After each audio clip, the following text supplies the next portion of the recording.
Hello everybody, right here I have the Sharp Aquos Pad SH-08E tablet for your viewing pleasure.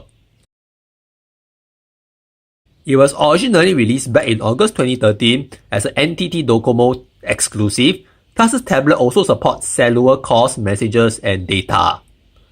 On the front, we have the 1.2 megapixel front-facing camera, the 7-inch 1920 x 1200 ISO LCD display, and on the bottom we have the NTT Docomo logo as well as the LED notification light. On the bottom we have the flap which hides the SD card slot, the micro SIM card slot, and the micro USB port. This flap is necessary so as to give this tablet an IP67 certification, which means that you can use it in the shower or the pool, as long as the flap remains shut well, which in this case this tablet has clearly not been sealed well due to age. On the left, nothing. On the right, the power button, the volume rocker, and on the back we have the loudspeaker, 8 megapixel camera with flash, Aquos Pad logo, and this is where you connect the tablet to a proprietary dock that enables you to charge this tablet without having to fiddle around with the flap cover, and also serves as a convenient stand for watching television. Here on the top you might notice there are two slots for something. The first one here is basically a retractable antenna for you to watch Japanese television. It doesn't work anywhere else as far as I know. And this other port is where a small capacitive stylus is hidden. I've tried it and really the stylus is not very good. It's probably one of the worst capacitive stylus I've ever tried. This tablet originally came with 4.2.2 out of the box, and you never received any further updates other than that. It is powered by a Qualcomm Snapdragon 600 SoC, clocked at 1.7 GHz, an Adreno 320 GPU, 2 gigs of RAM, 32 gigs of internal storage.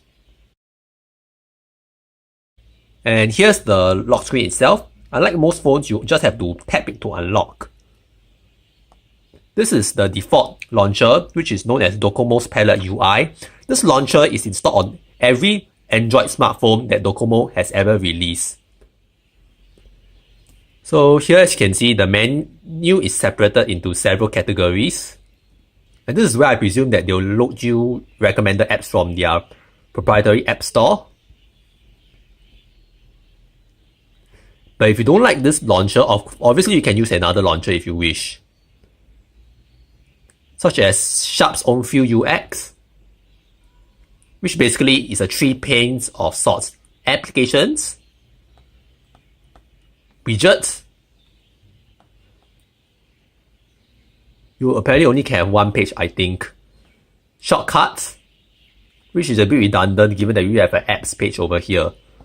But there are a lot of apps that would be considered bloatware by international standards, such as this TV app, which really doesn't do anything unless you are in Japan.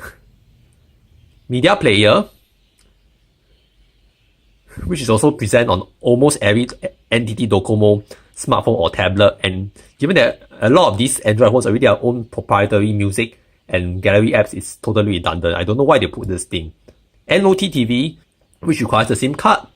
Kaku notebook, which is meant to be used in collaboration with the capacitive stylus.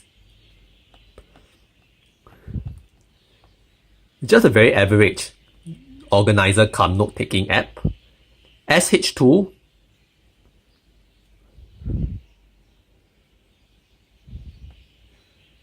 This is where you would find a widget for you to put a desktop character, which seems to be a very peculiar thing to Japan only, and is probably an annoyance to everything else. Docomo applications, career bloat in other words. And well, that's all I can really show to you about the apps situation there. Let's hear the ringtones now.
Right?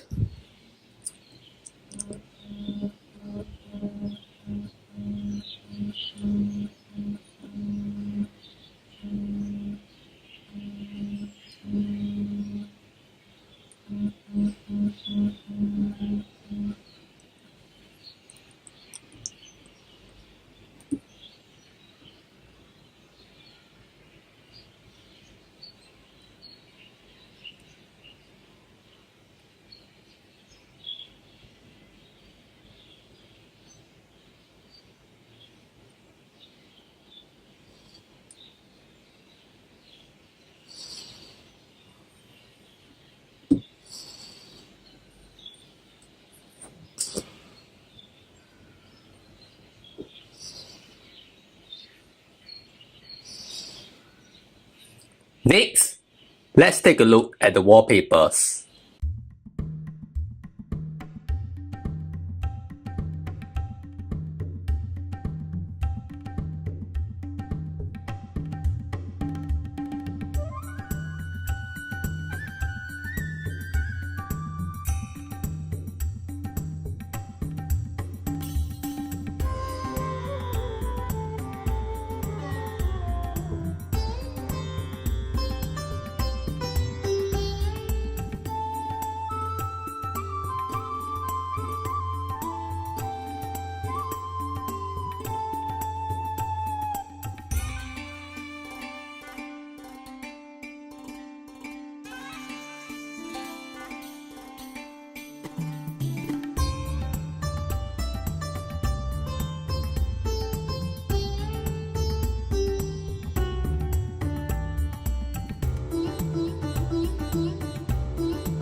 And now, let's take a look at the camera.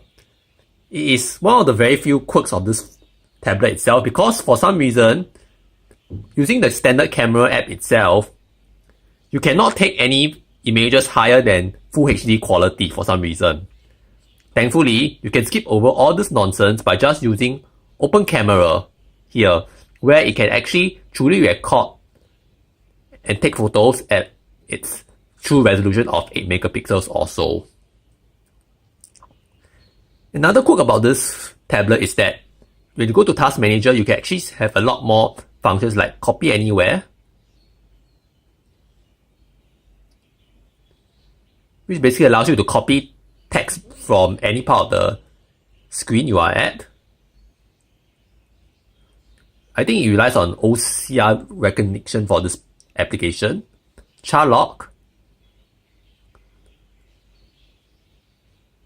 Mini TV, which is basically their implementation of pop-up play but using the Japanese TV standards. Mini Net Video, which also does the same thing as Mini TV but basically just lets you watch standard videos and YouTube in a small pop-up screen.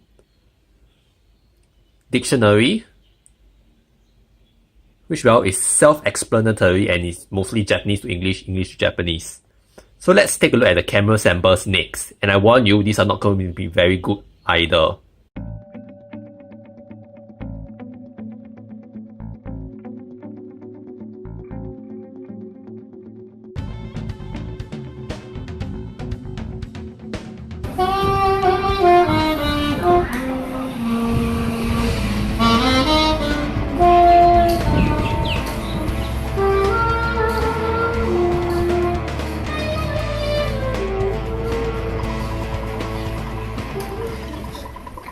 So that's about it for the Sharp Aquos Pad SH-08E tablet. Overall, I have to say that this tablet, even in 2019, is still fairly decent as long as you don't mind the slightly outdated Android operating system and the slightly superfluous animation times.